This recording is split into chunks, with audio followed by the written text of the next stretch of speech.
বাবা গো মা জয়নাব একদিন খিমার মধ্যে যেন ডুকরে ডুকরে কান্দে বন্ধুরা, যেন চোখ দিয়া ঝরঝর করে পানি পড়তেছে বন্ধুরা। মা জয়নাব ঘরের মধ্যে কান্দে গো, খিমার মধ্যে কান্দে। মা জয়নাবের দুটা সন্তান এসে মায়ের কাছে হাজির হয়ে গেল, বলতে লাগলো মা গো, ও গো আমার মা, তুমি কেন কাঁদছো মা, তোমার চোখে কেন পানি? মা জয়নাব বলতে লাগিল, ওরে আমার লাদরা দুলারা, ওরে আমার সন্তানেরা, আমার মনে যেটা আছে বেটা, যেটা কথা আছে তোদেরকে যদি বলি রে বেটা, তোরা কি আমার মনের কথাটাকে মানবি? দুনো সন্তান যেন বলতে লাগলো মা গো, ও গো মা, আমরা আপনাকে নিজের জীবন থেকে বেশি ভালোবাসি মা, তুমি যেটা বলিবে মা আমরা ওটাই শুনিব। ওই মা দুনো সন্তানকে বলতে লাগলো, রে আমার সন্তানেরা রে, ওরে আমার লাদরা দুলারা, এখন কারবালার প্রান্তরে যেন বাবা যুদ্ধ চলতেছে। ওরে আমার সন্তানেরা, এখন কারবালার ময়দানে যুদ্ধ চলতেছে রে বেটা, আমার কাছে কোনো কিছু দুয়ার মতো নাই তোরা দুটা ছাড়া। ওরে আমার সন্তানেরা রে, ওরে আমার লাদরা দুলারা, ওরে আমার কলেজার পাড়া, তোরা দুটা সন্তান আমার ওই কারবালার ময়দানে যা, আর যুদ্ধ করে নিজের গর্দান খানা কাটিয়ে দে। আমি শহীদের মা হতে চাই রে সন্তানেরা। ওই দুনো সন্তান এসে যেন মায়ের হাতখানা ধরে নিয়েছে বন্ধুরা, মায়ের হাতখানা যেমনই ধরে নিয়েছে আর বলতে লাগলো মা গো, ও গো মা, আমরা এখন পুরো দুনিয়াটা দেখি না মা, পুরো দুনিয়াটা উড়ি না মা, আমরা কিভাবে যুদ্ধ করিব মা? ওই দুনো সন্তান যখন কথাই কথা বলেছে গো, ওই মা বলতে লাগলো আমি জানি তোমরা পারবে না, তাই আমি আমার মনের কথা কানা বলছিলাম না। ওই মা এই কথা যেমনই বলেছে গো, দুনো সন্তান বলতে লাগলো মা গো, আপনি আমাদের 10 মাস 10 দিন পেটে গর্ভে রেখেছেন মা, ও মা আপনি যেটা বলবেন মা আমি ওটাই মানবো, আমরা ওটাই মানবো মা, আমরা যাব আর কারবালার ময়দানে যেন যুদ্ধ করিব। তোমরা যাবে সন্তানেরা? ঠিক আছে। দুনো সন্তানকে যখন দুনো সন্তান যুদ্ধের ময়দানে যাওয়ার জন্য রেডি হচ্ছে বন্ধুরা, নতুন জামা পড়ে যেন দুলার মতন হয়ে সেজে যাচ্ছে বন্ধুরা। আর যেমনই যাওয়া ওই মা যেন সন্তানের দিকে যেন দেখতেছে বন্ধুরা।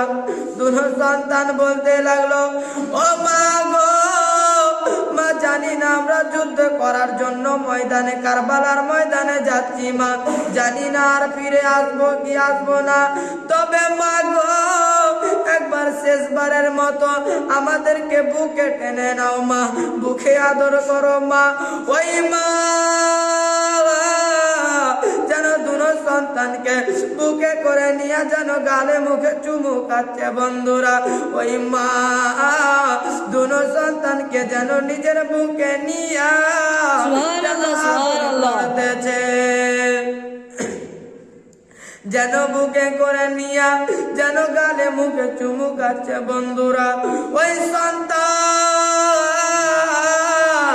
যখন আস্তে আস্তে আস্তে আস্তে যুদ্ধের ময়দানের দিকে যেতে আরম্ভ করে দিয়েছে, ওই মা যেন দাঁড়িয়ে দাঁড়িয়ে দেখছে বাবা, চোখ দিয়া যেন ঝরঝর করে পানি পড়তেছে। হাজার হলো মা, মা ছেলের কষ্ট সইতে পারে না, কারবালার ময়দানে যুদ্ধ করার জন্য যাচ্ছে। মা দেখে কাঁদছে, চোখ দিয়া যেন ঝরঝর করে পানি, চোখ দিয়া যেন ঝরঝর করে পানি ডুকরে ডুকরে কান্দে। ওই মা যেন বাবা পিছন থেকে ডাক দিল, ওরে আমার সন্তানেরা, ওরে আমার সন্তানেরা একটু দাঁড়িয়ে যাও। দুনো সন্তান দাঁড়িয়ে গেল আর বলতে লাগলো, মা গো আপনি কি জানেন না মা, আপনি কি জানেন না মা, যে কাউকে পিছন থেকে ডাক দিতে নাই? আপনি কি জানেন না যদি কেউ কোথায় যায় তো পিছন থেকে ডাক দিতে নাই? ওরে যুবকেরা রে, শুনে নাও মা বোনেরা আমার, কেউ যদি দিল্লি বোম্বাই যাই গো, তাকে পিছন থেকে ডাক দিতে নাই। ওই মা পিছন থেকে ডাক দিয়েছে। দুনো সন্তান বলতে লাগলো, কেন ডাক দিলে বলো মা, বলো বলো। বলতে লাগলো, ওরে আমার সন্তানেরা, ওরে আমার লাদরা দুলারা, ওরে আমার কলেজার পাড়া, তোমরা যুদ্ধের ময়দানে যাচ্ছ যাও, কিন্তু একটা কথা শুনে নাও, একটা কথা শুনে নাও। বলতে লাগলো, কি কথা বলো মা? বলতে লাগলো, রে আমার সন্তানেরা, তোরা যুদ্ধের ময়দানে যাবি, কিন্তু তোদের যদি কাউরি পিঠে তীর লেগে যায়, আমি তোমার মা তোদের ঋণ মাফ করব না। সুবহানাল্লাহ, সুবহানাল্লাহ। কাউরি যদি পিঠে তীর লেগে যায়, আমি তোদের ঋণ মাফ করব না। দুনো সন্তান বলতে লাগলো, মা গো, ও গো মা, ওই কারবালার ময়দানে হাজার হাজার সৈন্যরা থাকবে মা, হাজার হাজার সৈন্যরা থাকবে। কোথায় থেকে কোন দিক থেকে তীর মারবে মা, মা বলা যায় না। কেউ পিছন থেকে তীর মারতে পারে, কেউ সামনে থেকে মারতে পারে মা। চারদিকে সৈন্য থাকবে মা, কিন্তু মা গো আমরা বুপিটে তীর নেব না, আমরা নিজের বুকে তীর নেব। দুনো সন্তান যেন কারবালার ময়দানে দাঁড়িয়ে গিয়াছে,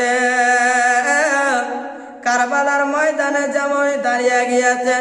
একটা দুরাচার যেন হাতে একখানা তরবারি নিয়া যেন দৌড়াতে দৌড়াতে দুনো সন্তানের কাছে এসে হাজির হয়ে গিয়াছে। ছোট্ট ছোট্ট বাচ্চা,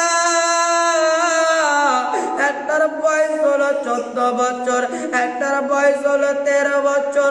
ওই 14 বছরের সন্তান আর 13 বছরের সন্তান যেন বাবা যুদ্ধ করার জন্য গিয়া গিয়াছে। ওই সন্তানের চেহারা বাবা চাঁদের মতো। ওই দুরাচার বলতে লাগিল, ওরে বাচ্চারা, তোদের চেহারা কেন অনেক সুন্দর, তোদের চেহারা কারা অনেক সুন্দর। যার সন্তানেরা যা যা, তোর নিজের মায়ের মুখে লেগে যা। তোর সন্তান বলতে লাগলো, আমার জামাদের চেহারা সুন্দর, কিন্তু আলী আসগারের চেহারা কি সুন্দর না, আমাদের চেহারা সুন্দর, ইমাম হুসাইনের চেহারা কি সুন্দর না, আমাদের চেহারা সুন্দর, মা জৈনবের চেহারা কি সুন্দর না, যে তাদের জন্য তোরা খিমার পানি বন্ধ করে দিয়েছিস, ফুরাক নদীর পানি বন্ধ করে দিয়েছিস। এই কথা যেমনই বলা নাই, ওই দুরাচারের চোখটা যেন লাল হয়ে গেল, রেগে ফায়ার হয়ে গেল। হাতে ছিল তরবারি খানা, যেন বাবা গো ছোট ভাইয়ের গলাতে চালিয়ে দিল। যেমনই ছোট ভাইয়ের গলাতে চালিয়ে দেওয়া, বড় ভাই ঢাল এড়ে নিল আর যেন তরবারি খানা থামিয়ে নিল। আর ছোট ভাই তরবারি চালানো গো, ওই দুরাচারের গলাখানা জাহান্নামে পৌঁছে গেল। এই করে করে যেন বাবা গো চলে আসছে হাজার হাজার সৈন্যদের সাথে যেন লড়াই করতেছে। যার বংশে, যার কাছে আমার নবী বংশের খুন আছে গো, যার গায়ে আমার নবী বংশের খুন আছে, তাকে কেউ যুদ্ধ করে পারবে না। হাজার হাজার সৈন্যরা আসছে, সবারই মুন্ডুখানা কেটে কেটে যেন জাহান্নামে পৌঁছে দিচ্ছে। আর একটা দুরাচার, একটা বল্লম চালিয়েছে বন্ধুরা, একটা যেমনই বল্লম চালিয়ে দিয়েছে নিশানা করে, যেন বাবা বড় ভাইয়ের দিকে নিশানা করে যেমনই বল্লম কানা চালিয়েছে, যেমনই বল্লম কানা চালিয়ে দিয়েছে। বল্লম কানা লাগবি তো লাগ, হাতে লাগে না পায়ে লাগে না। ওই বল্লম কানা এসে ছোট ভাইয়ের, ওই বল্লম কানা এসে যেন বাবা এতই রেসে বল্লম কানা চালিয়েছে গো, এতই রেসে বল্লমটা চালিয়েছে যেন বল্লম কানা বড় ভাইয়ের হাতে লাগেনি পায়ে লাগেনি। ওই বল্লম কানা এসে বড় ভাইয়ের চোখের কোনাতে ঢুকে গেল। চোখের কোনাতে ঢুকে যাওয়া বড় ভাই যেন একবার মা বলে জমিনে পড়ে গেল। ছোট ভাই এদিকে যেন যুদ্ধ করতেছে, একটা দুরাচার যেন একটা তীর নিশানা করেছে। ছোট ভাইয়ের হাতে লাগে না, ছোট ভাইয়ের পায়ে লাগে না, ওই তীর কানা ছোট ভাইয়ের পিঠে ঢুকে গেল। যেমনই পিঠে ঢুকে যাওয়া, আর সামনে দিক থেকে যেন তীরখানা পেরিয়ে গিয়েছে। ওই বাচ্চা, ছোট বাচ্চা একবার মা বলে উপড়ে জমিনে পড়ে গেল। যেমনই মা বলে পড়ে গিয়েছে, যেন মার কথা কানা স্মরণ হয়ে গিয়েছে। মা বলেছিল যদি পিঠে তীর লেগে যায় মা বুদের ঋণ মাফ করবে না। যেন বাবা গো ছোট বাচ্চাটা যেন নিজের বড় দাদাকে খুঁজতেছে, ও দাদা আমার কাছে একটু আসো দাদা। বড় ভাই এইদিকে যেন চোখে বল্লম লেগে যেন জমিনে অজ্ঞান হয়ে পড়ে গিয়েছে। ছোট ভাই যেন নিজের হাত কানা পিঠে দিচ্ছে, কিন্তু পিঠে যাই না বেরাদার। বড় ভাইয়ের যেন কিছুক্ষণ বাদ জ্ঞান ফিরেছে। বড় ভাই ছোট ভাইকে বুকে করে নিয়ে যেন আদর করতেছে, বলতে লাগলো দাদা আমাকে আদর পরে পরে করবেন দাদা, আমার পিঠে তীরখানা আগে বের করে দাও দাদা, আমার মা যেন পিঠে তীর লাগা না দেখতে পায় দাদা, তাড়াতাড়ি আমার তীরখানা বের করো। ওই ছোট ভাই যেন ঢুকরে ঢুকরে কান্দে, দাদা আমার পিঠে তীরখানা বের করো দাদা। ওই বড় ভাই যেন নিজের বুকে নিয়েছে, আর যেন তীরখানাতে আস্তে করে টান দিয়েছে। যেমনই আস্তে করে টান দিয়েছে, ছোট ভাই যেন মা বলে চিৎকার করছে, কষ্ট যন্ত্রণা পাচ্ছে। বড় ভাই টানতে পারে না, বড় ভাই ছোট ভাইয়ের কষ্ট দেখতে পারে না, তীরখানা ছেড়ে দিল। একটা দুরাচার যেন দৌড় দিয়ে আসিল, আর বলতে লাগলো রে সন্তান তুমি পারবে না, তুমি তীরখানা বের করতে পারবে না, আমায় দাও আমি তোমার ভাইয়ের তীরখানা বের করে দিচ্ছি। এই বলে যেন ওই বড় ভাইকে হাঁটিয়ে দিল, যেন বড় ভাইকে মেরে যেন হাঁটিয়ে দিল। বড় ভাই জমিনে পড়ে গেল, ছোট ভাইটাকে যেন উপর করে ফেলে দিয়েছে। আর যেন উপর করে যেমনই ফেলে দেওয়া, এখানটা নিজের পা নিয়ে ছেলেটার পিঠে যেন চাপিয়ে দিল। একটা বড় মানুষ যদি একটা ছোট ছেলের উপরে যদি পা দেয়, সেই ছেলেটার কি অবস্থা হবে বন্ধুরা? যেন একটা পা দিয়েছে, যেন ছোট ভাই ডুকরে ডুকরে কান্দে, বড় ভাই যেন দুরাচারের পা ধরে নিয়েছে, বলতে লাগলো আমার ভাইকে দয়া করে ছেড়ে দাও, আমার ভাইকে কষ্ট দিও না, আমার ভাইকে দয়া করে ছেড়ে দাও। দুরাচার দিলে যেন একটু করো হয় না বেরাদার, যেন তীরকানা যেন আর একটা ট্যাংকানা নিয়া ছোট ভাইয়ের পিঠে চাপিয়া দিয়েছে, গোটাই যেন চড়ে নিয়েছে ছোট ভাইয়ের উপরে, যেন ছোট ভাই চোখগুলা যেন বড় বড় করে নিয়েছে, মুখে কথা বলে না, যেন বড় ভাইকে যেন দূরে যেন চালিয়ে ফেলে দিয়েছে, বড় ভাই যেন পড়ে গিয়েছে জমিনে। ওই দুরাচার যেন তীরখানাকে দুহাতে ধরেছে, আর এতই জোরে তীরখানা টেনেছে, এতই জোরে তীরখানা টেনেছে গো, ওই তীরের আগালে যে দুটা আকড়ি থাকে বেরাদার, ওই তীরের আকড়িতে ছোট ভাইয়ের নাড়ি বুড়ি সব বেরিয়ে গেল। যেমনই নাড়ি বুড়ি বেরিয়ে যাওয়া, বড় ভাই যেন এসে ছোট ভাইয়ের বুকে যেন একটা পিঠে যেন গামছা টাইট করে বেঁধে দিল, আর বলতে লাগলো দাদা একটু আমার মার কাছে নিয়ে যাও দাদা, আমি আমার মাকে দেখতে চাই দাদা।